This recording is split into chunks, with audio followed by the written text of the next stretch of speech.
Is he cheating on you? Time froze at my mother's words. It was supposed to be just another casual chat with her at my parents' place. Yet, her serious gaze suddenly sent a chill down my spine. No way. Just look into it. Driven by my mother's firm tone, I went back to my own home to investigate, only to uncover an unwanted truth. Clothes in the car I didn't recognize. Glimpses of a husband I didn't know, and once I started doubting, all his actions seemed suspicious. Checking his phone the moment he could and disappearing from the room. His frequent business trips and overtime. Coming home just before the last train. But this had been the case since the beginning of our marriage. How long have I been deceived? Who could she be? How does he smile at his affair partner? What kind of sweet nothings does he whisper to her? Was his kindness to me just a cover for his cheating? I reflected on all his actions. My husband was always approaching with a smile. The family man, proud of his sincerity and kindness, was supposed to be. If you're tired, why don't you take some time for yourself once in a while? Let's celebrate our 20th wedding anniversary. Watching me happily listening to my husband, what was he feeling as he spoke? Despite all the photos of us in the living room, we looked happy. Could all these smiles be lies?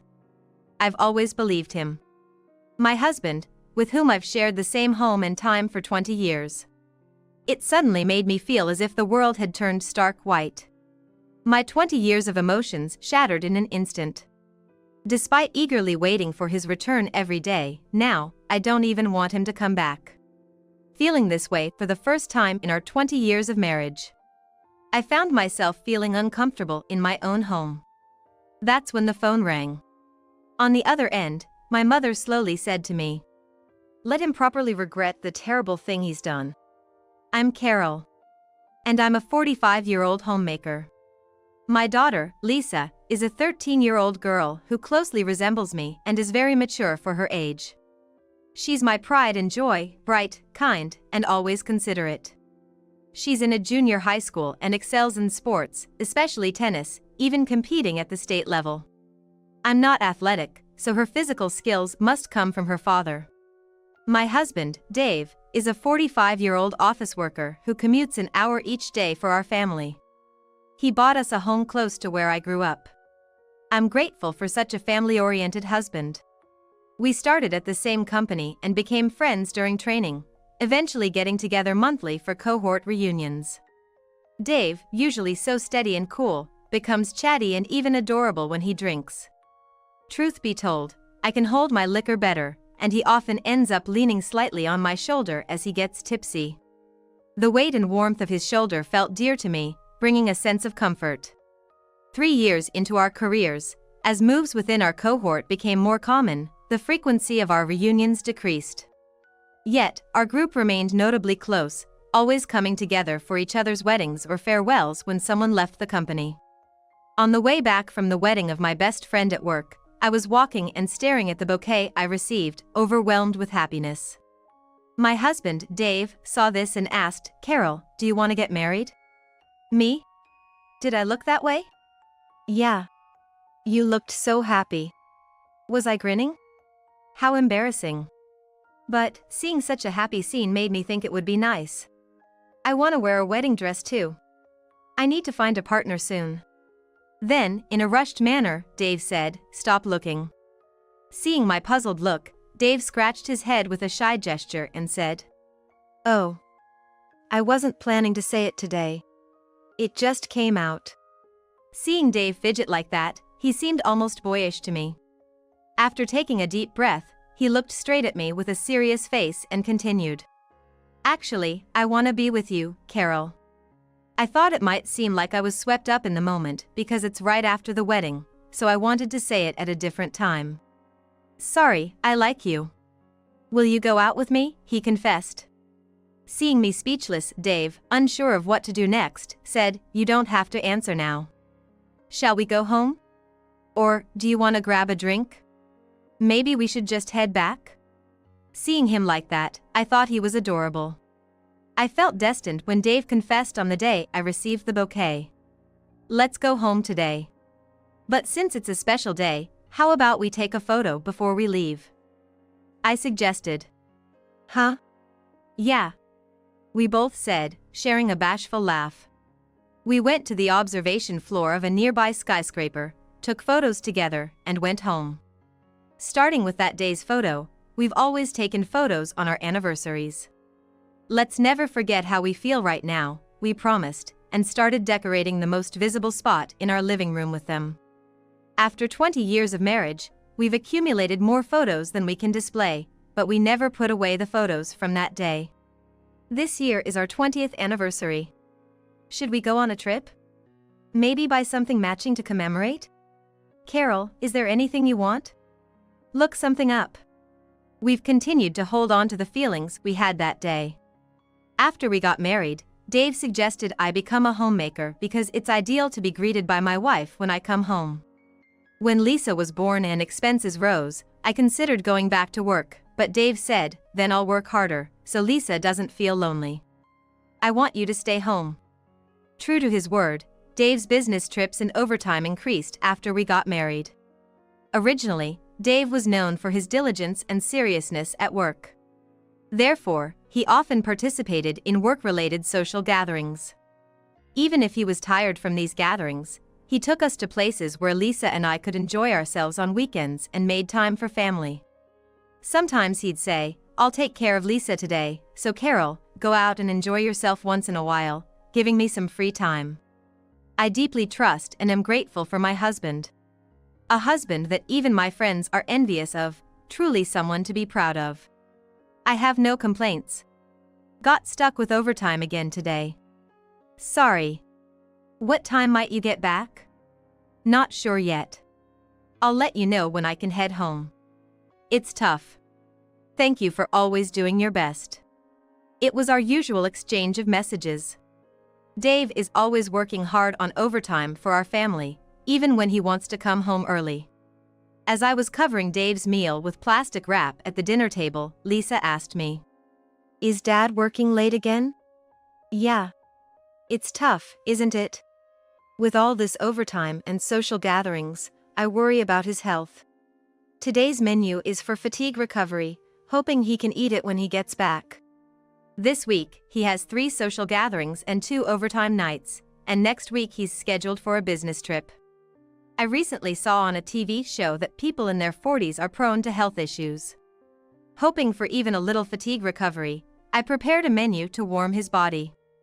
As I began ironing my husband's handkerchief and shirt for the next day, Lisa approached me hesitantly.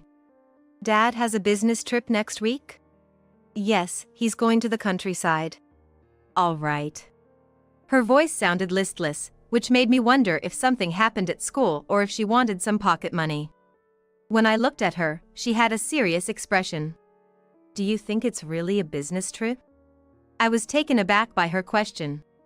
Perhaps she had been watching too many dramas about affairs. Despite our peaceful family life without any fights, I wondered what kind of wild ideas she was entertaining. Reaching junior high school does make them more sensitive, but it's surprising she'd seriously entertain such notions. Lisa, looking so earnestly suspicious, was somehow both adorable and amusing. I couldn't help but laugh. What an imagination you have. Your dad is always working hard for our family. It's nothing but a business trip.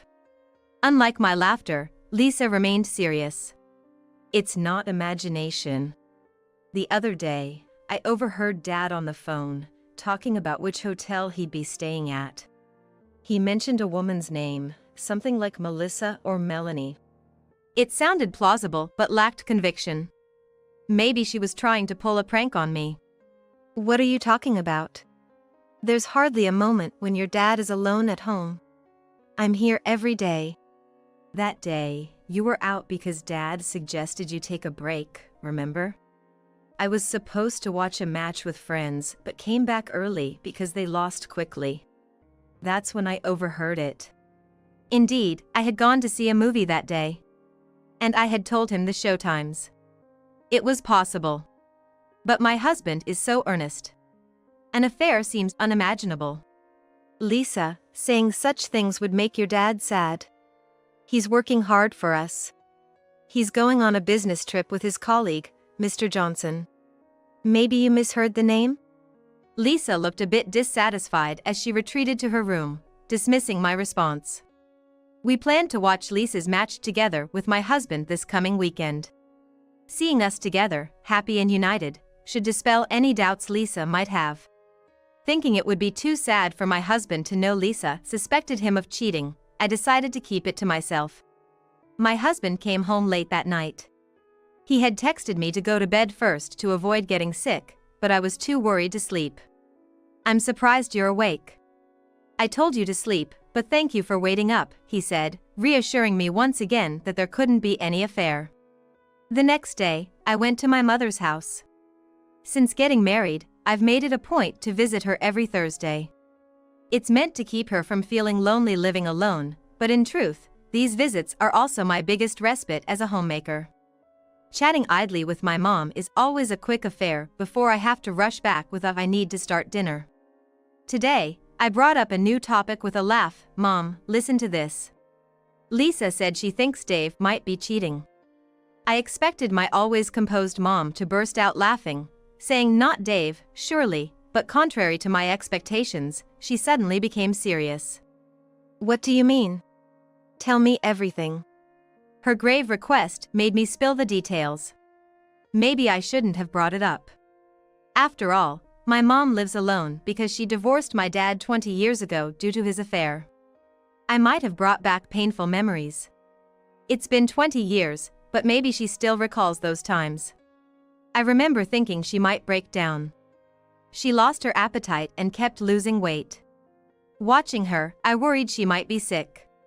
I'm not sick, dear. I thought I'd slim down for your wedding. She said so, never shedding a tear or slumping her shoulders in my presence. My mom was strong. One day, with a determination in her eyes I'd never seen before, she declared, I'm sorry, Carol. I can't stay with your father any longer. She looked so cool saying that. It was clear she had made up her mind to live on her own. I thought I could make it until your wedding, but I'm sorry, dear. I just can't forgive your father for his infidelity. She must have struggled a lot with the idea of divorcing so close to my wedding. Thinking about how she was torn between the pain of not being able to forgive my father and the desire as a mother to send me off without any sadness, and knowing she had become so thin because of this turmoil, really broke my heart. It's okay. Don't worry about me. Despite wanting to express so much to my mom, I couldn't find the words, and all that came out was this. She only shared the fact of my father's affair, never speaking further on the subject. After my dad left and they divorced, she redecorated the house. Any trace of my father was completely erased from the house. Strangely, I felt more comfortable than lonely in my dadless childhood home. Actually, Carol, I didn't want to say this, but I've been suspecting Dave might be having an affair. His actions reminded me of your dad's. I was speechless at my mom's unexpected response. When I visited your place, I saw Dave go back for his wallet saying he grabbed the wrong one while paying for pizza delivery. Your dad had a separate wallet for meeting his mistress, so I couldn't help but wonder. I knew he had two wallets. He said it was easier to manage his personal allowance and work expenses that way. Since he used the wallet I gave him for his allowance, I doubted any affair. And when I mentioned how hard it must be to travel so far for work, he said, I want to take my family there next time. If it was for work, sightseeing wouldn't be an option, but he said he wanted to visit privately next time. Your dad used to take us to the same places he visited with his mistress to keep his stories straight. What was supposed to be a light-hearted story turned serious with my mom's worried face, and I suddenly felt anxious. But Dave is so earnest. I found myself making excuses.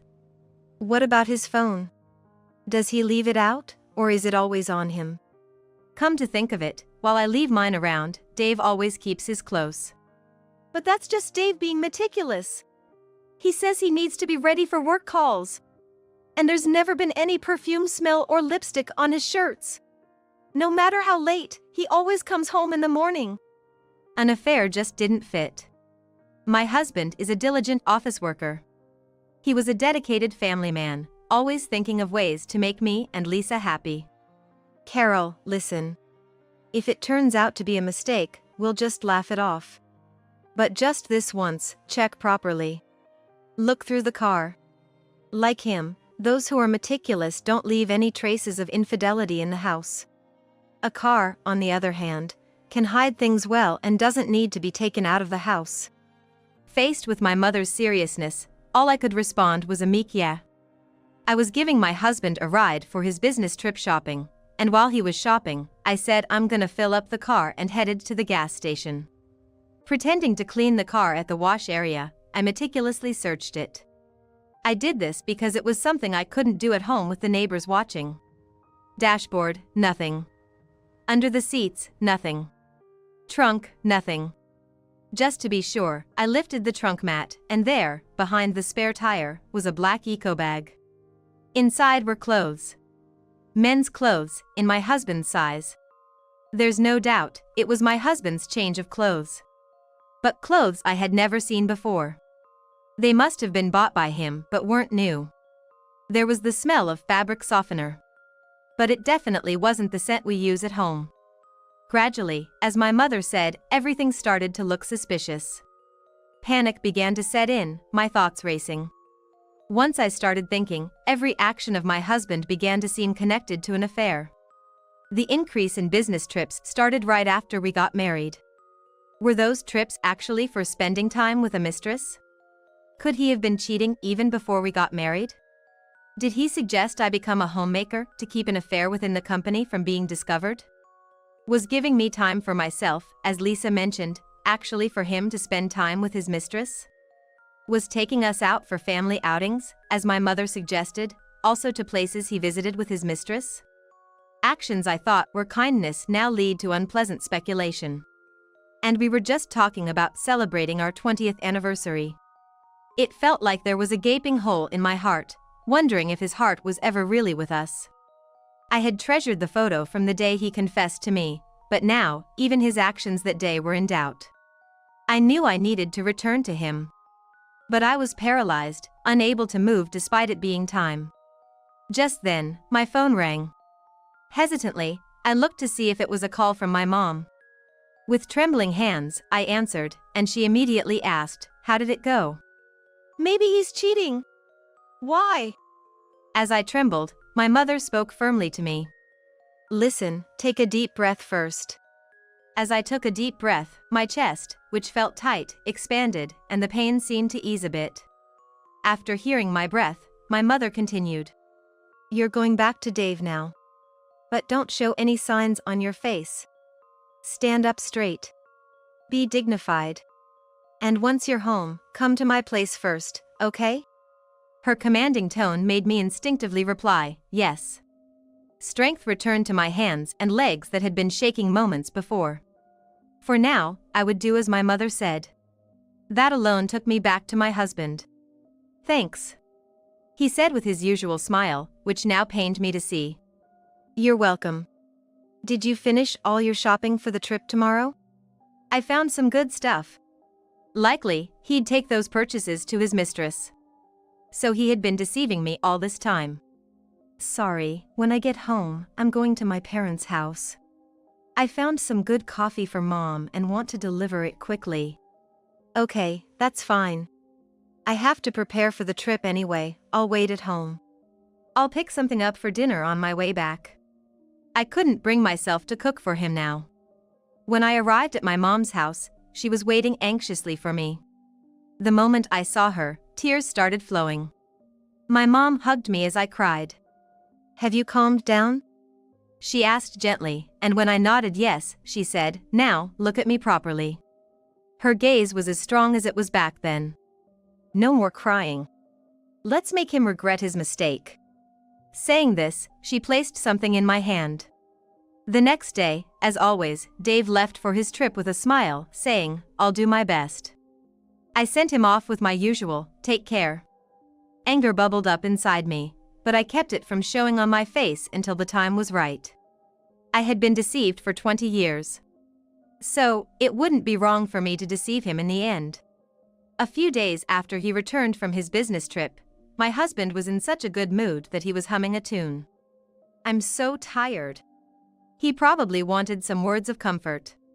"Tough trip?" I decided to keep my usual tone. He responded, "It was tough. My colleague got drunk, and I had to take care of him all night. Sorry for not getting in touch. I'll take a shower to get rid of the smell of his booze." With that, he disappeared into the bathroom. During his shower, I made the final preparations. Along the hallway from the bathroom to the living room, I placed a trail of photos proving his infidelity. On the living room table, I spread out dozens more. I heard my husband coming out of the bathroom. Sitting in the living room, I waited for my husband. I heard him pick up each photo as he approached. As he entered the living room, I delivered the line I had prepared. "Dave, you've been cheating, haven't you?" No response came from his pale-faced silence. "Didn't you hear me? You're having an affair, right?" I spoke a bit louder and more slowly, to which he took a deep breath, tried to smile, and replied nonchalantly, "No, I'm not. Why would I have an affair?" Even in such a situation, my husband tried to brush it off with a half-smile. "My mom referred me to the detective who helped her with my dad's affair. It turns out, they got quite a lot of clear photos easily," I said with a smile. I had decided to say it all with a smile. The business card my mother had pressed into my hand the day before his trip was for a detective. Since my mother had been a long-time client due to my father's affair, they conducted the investigation at a significantly reduced rate. "The woman, she's from your company, right?" "I know her." "Why go to such lengths?" "She's one of our juniors, right? Though we were mentoring her." "Oh, but not as much as you, apparently." Seeing me talk with a laugh, my husband was frozen in place. The mistress was indeed a junior from our company, the Melissa Lisa had overheard. She was a junior who joined our company 2 years after us, and I had met her. According to the detective, during the trip, he mentioned our 20th anniversary, indicating their relationship likely started before our marriage. Knowing it started before our marriage made my feelings for my husband cool gradually. This allowed me to speak calmly. "I've prepared the divorce papers. Please sign them. Lisa and I will go to my parents' home." I had already moved mine and Lisa's belongings out during his business trip and informed Lisa to go straight to my parents' home today. Realizing Lisa's belongings were also gone, my husband visibly started to panic. "Lisa's home is here. Carol, you're a homemaker, you can't raise a child. So, we're not getting a divorce." "Absolutely not." "Didn't you know? Lisa told me about Melissa. Making calls at home, of course, you'd get caught. You're the one who hurt Lisa. I won't forgive anyone who hurts her, even if it's you. Lisa packed her things herself and left. So, we won't be returning here. Goodbye. This is all made up. I won't divorce. Lisa is my daughter. I will get her back." Despite his actions, my husband insisted on not divorcing. He raised his voice in a way I had never seen before. "Wait. Give me back Lisa. We're not getting a divorce." However, I left the house without looking back. He kept calling me after I left the house, but I couldn't bring myself to answer the phone. Then, the next night, my husband suddenly showed up at my parents' house. My mother allowed him in, under the condition that she be present. He immediately began apologizing to me. "I'm so sorry. I didn't consider Carol's feelings at all. I truly regret it. Please let me make it right." His words from the man who had just returned from a cheating trip yesterday, humming and spouting lies, were unbelievable. "But with Melissa, it's been 20 years, right? Before our marriage? You've been betraying me all along? And she is also married." "Melissa and I were, well, it was just for fun." Quite a long fun time. It was surprising that their affair had gone unnoticed at the same company until now. This was the first time I saw my husband so vulnerable. However, after being betrayed for 20 years, I had no sympathy left for him. He still seemed to think I would forgive him, even now.